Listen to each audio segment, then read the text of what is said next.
Welcome to Connections, bringing together King's Business School's sharpest minds with first-hand insight from leaders in the world of business, public service, science and beyond. I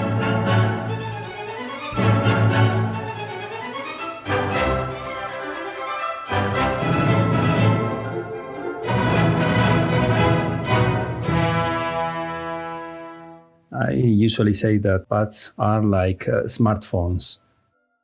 Both are small and light, but have a lot of special apps.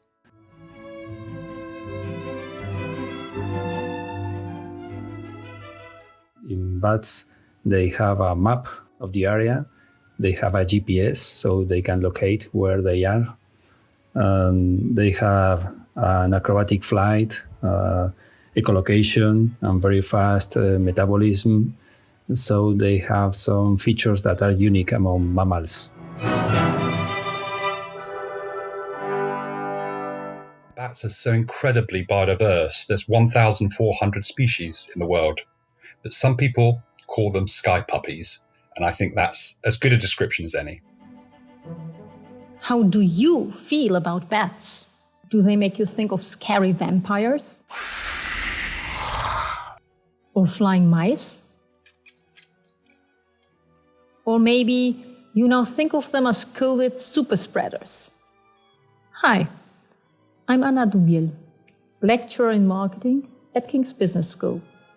And I've been overseeing a project by our International Marketing executive students as we attempt to dismantle the myth that bats spread COVID-19.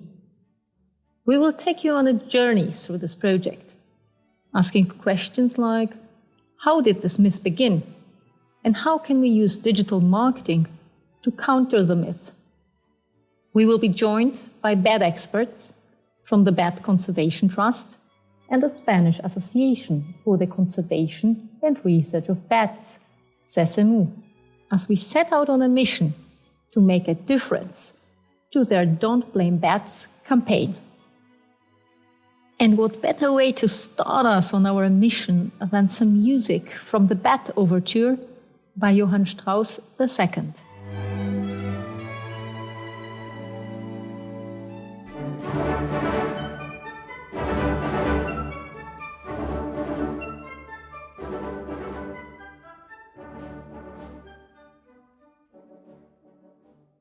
And now we hear Dr. Juan Tomás Alcalde, SECEMU president.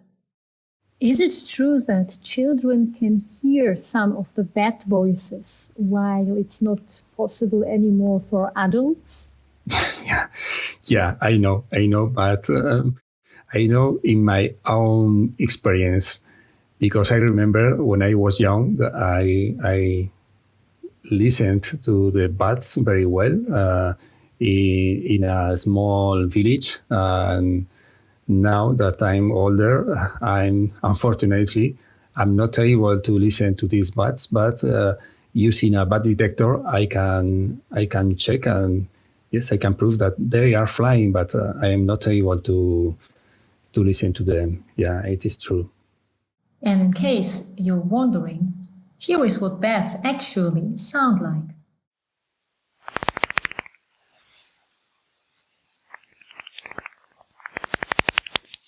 From the outset, we had to admit that we did not know much about bats and that we even had our own biases, as I found out from the students. Before this project, I had a very negative opinion of bats. I was very scared. I knew very little about them, and I was certainly one of those people who thought that bats could get caught up in your hair and do all sorts of dangerous things to your neck. So very negative opinion and very scared of them before the project. I most probably belong to the category of people who neither loves nor hates bats, and I have never seen one in my life. I used to think they are quite scary from the impression I got from movies. A lot of people really hate bats or just don't like them. And then there's some people who really like bats and find the animal just amazing and they're interested in learning more about it. And then the majority is that group in the middle that just don't have an opinion or they don't care about bats. I would say I was in that group. Yeah, I talked about it with my boyfriend and I said to him, do you know that we have an in-house consultancy project talking about bats? And he says, what? About what? About bats? I said, yeah, like the flying puppies, the cute little creatures. And he was very surprised that, okay, you're learning about bats during your executive master. But then when I started explaining why it was so important and what we were actually going to do, he was also very, very interested. And I was actually a little bit like a kid during the project. Every time I found out a new, very interesting fact about bats, I would run to my boyfriend and say, hey, do you know what I just learned about bats? Often he would say like, yeah, I already knew that, but it was just like a little kid, super, super exciting. And I would talk about it with my boyfriend a lot. Working as digital PR consultants for bats is not something you do every day. I was quite surprised, to be honest, when I first heard, we're going to study bats. It's a new area that we have never come across before. First thought was, oh, wow, what is that going to be? I was a bit scared. To be fair, I'm always a bit scared when finding out about assignments. And then I saw bats. I'm like, oh, wow, I don't know anything about them. So yeah, let's say I was a tiny bit skeptical at first. Here is Dr. Joe Nunes, Director of Communications and Fundraising at the Bat Conservation Trust, about the campaign. Don't Blame Bats campaign was created by the bat conservation organization in Spain called SECEMU. They invited us to take part in it, and we jumped at the chance. The reason for it is Don't Blame Bats is a campaign that aims to educate people with the facts around bats and coronavirus, and try to address some of the misinformation and misunderstanding around that topic that was spreading quite quickly across the media and threatening bat conservation. So Don't Blame Bats was very much an educational program and an engagement process. We spoke to Sandra Cordova and Clara Prieto from SECEMU about why they were so passionate about starting this campaign. Well, as you know, all the news were linking bats to the origin of the pandemic, and this wasn't scientifically proved by then, and it still isn't. So it wasn't fair to bats, and even it could have a terrible impact on the whole ecosystem. So to tell you exactly the thing that made me react when I contacted my colleagues from SECEMU, I firstly received a photo of a bat resting on a mosquito net for the windows. And this was sent by a neighbor that had no idea about bats, but apparently nothing happened to the bat, so happy ending. But the thing is that many people were scared about bats by then, and I was worried about bats being killed by people because we know that this was already happening in other countries. So we thought that we had to do something to clarify that bats aren't to blame. At the beginning of the pandemic, that a photo of a bat soup start running in social networks, it's like the idea that bats were linked to COVID-19 as a result that someone in China eating an infected bat was rapidly spread, but like a fake news. Then so many people start again fearing bats, and despite little later, it was discovered that the photo was actually from a market, I think, in Philippines that have nothing to do with the outbreak. The damage have already done. For so many people during March, bat means COVID-19. And in many parts of the world, as Clara said, people began calling bats for fear of getting infected. We want to remind that COVID-19 is a disease that until now, it has never been found in bats. And it has been taking a lot of samples to prove it. So due to this dramatic situation that we passed this whole last year, we decided that it would be a good idea to create a video that would explain in a simple way all the fake news that have come out so far that link bats with COVID-19. We wanted to make a video providing a scientific approach, but also at the same time giving a message of the importance of bat conservation.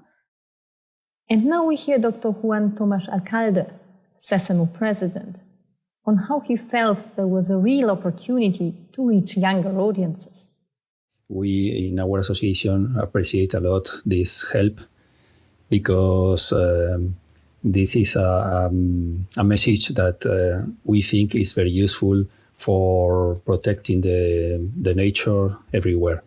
And well, in my opinion, students that are very young use maybe different media to communicate with other colleagues, with other people than adults. So I think they use mostly social media and social networks, so they can communicate this campaign by different means than adults, and they can reach, I think, more effectively people, young people that usually are connected to these networks. And well, this also can promote the dispersion of the message by different countries, because usually young people have a connection with people from other countries. They have no borders, so they are very effective dispersing these messages. We didn't understand why bats were being linked to COVID. So we talked to Dr. Juan Echevarria, virologist at the National Center for Microbiology, Carlos III Health Institute in Madrid, where he is responsible for the National Rabies Reference Lab.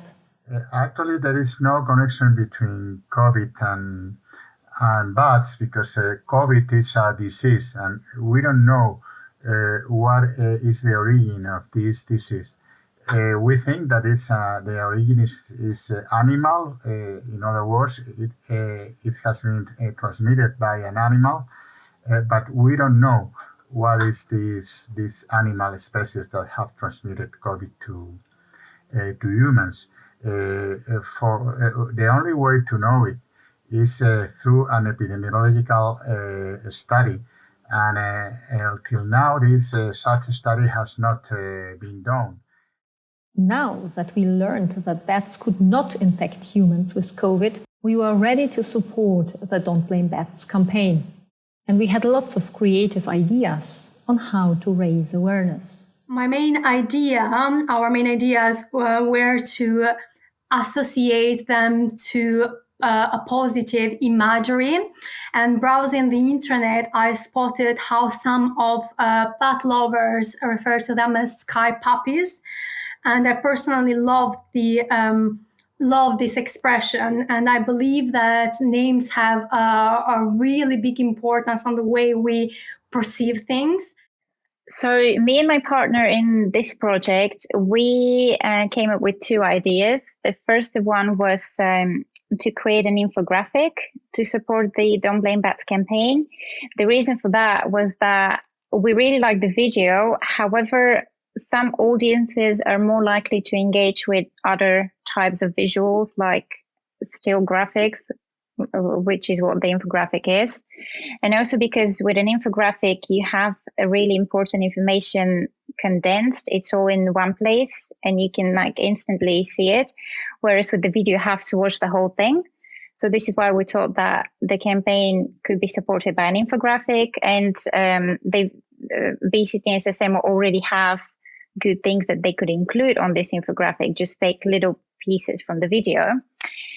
And the second idea we suggested was to create a custom profile picture frame for Facebook. I think it's an up and coming trend. Facebook has allowed this for a while now, but more people are starting to engage with those profile picture frames now. And I think it will slowly be a feature that will be introduced onto other social media channels as well. So the earlier you can engage with it, the better it will be for you in the long term. Yeah, so our ideas were basically focused on our 3E strategy that my team member Elise and I created. And it was based on establishing and enhancing their current social media presence, engaging their audience, and also educating their audience.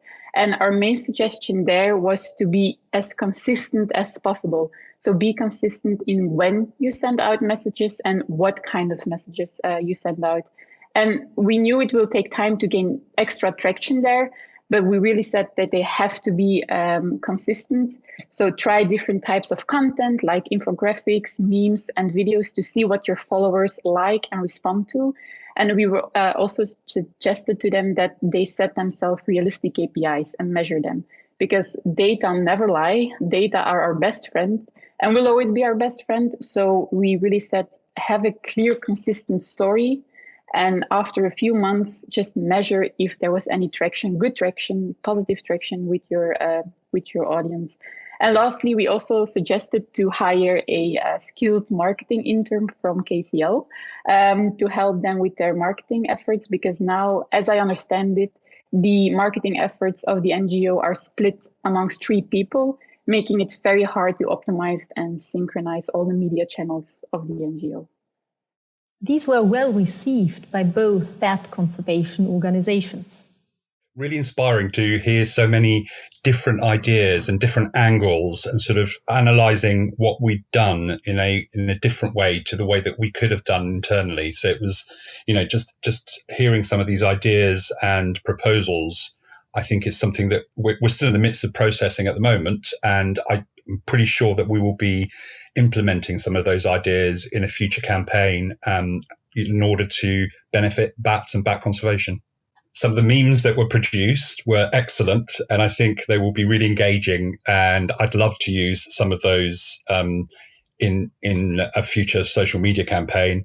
The other one was the idea of creating more ambassadors and engaging more influencers in this process, and that's definitely something that we will be launching quite soon.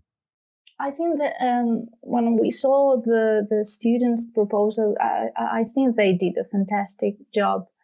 From a creative point of view, their proposals contributed to open up to new targets. And I think that's very interesting, because especially younger people that maybe we didn't take into account for the campaign, the students suggested, for example, focusing the campaign on other platforms like Instagram, or they even proposed using a different tone, which was very interesting, something funny that could help to engage more people, using also a different format like memes. So I think the outcome is definitely going to improve the campaign if we continue and take all these proposals into account, and I think it's going to help also to change the global view on bats. The coursework also altered our own opinions about bats. We just simply love this project because my opinion completely changed afterwards. From initially talking to the experts online and doing the offline research and discussions with my teammate Mary and family members, it was impressive to learn that bats actually helps humans in many, many different ways. And also without bats, we would have to say goodbye to bananas, avocados, and mangoes.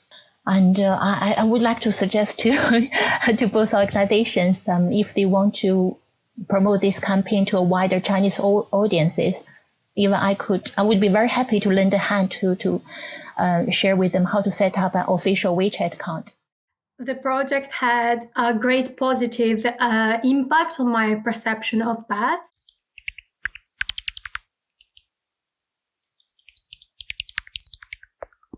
Because doing the project, I did a lot of research, and I got to learn many amazing facts about bats that actually contributed to wipe away all the prejudices that I had.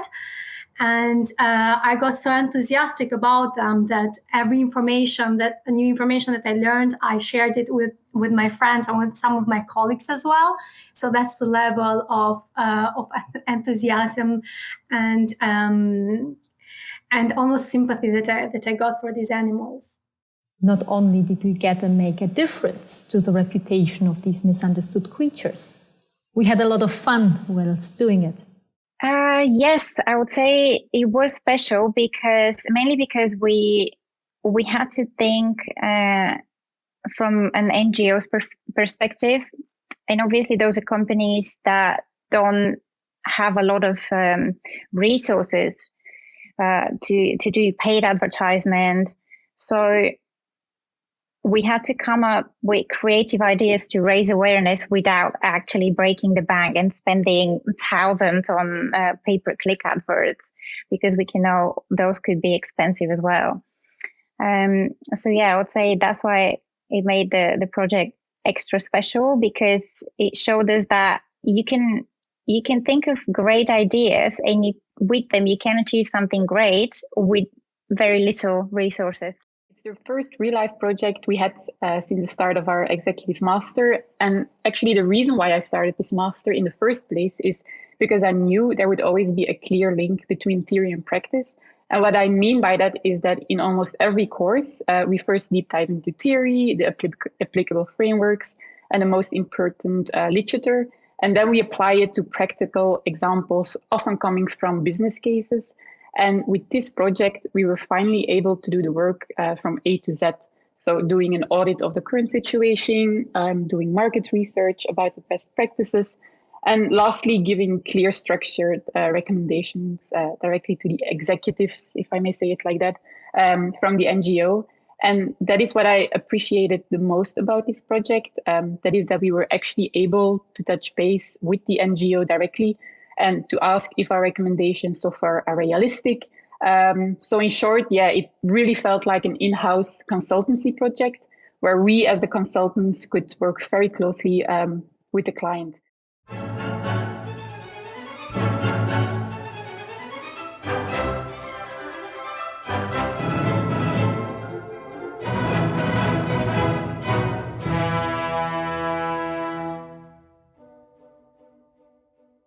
We can't wait to see the impact of our digital marketing work for the Bat Conservation Trust and SECEMU. It was a real pleasure to use digital marketing to do some good beyond just a financial goal. Has your opinion of bats changed as a result of this podcast?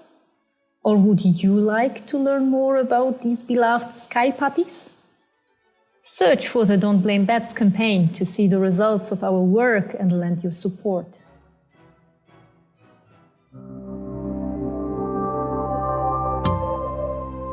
Thanks for listening to Connections. Subscribe for more insights into the issues shaping business, the economy, and society.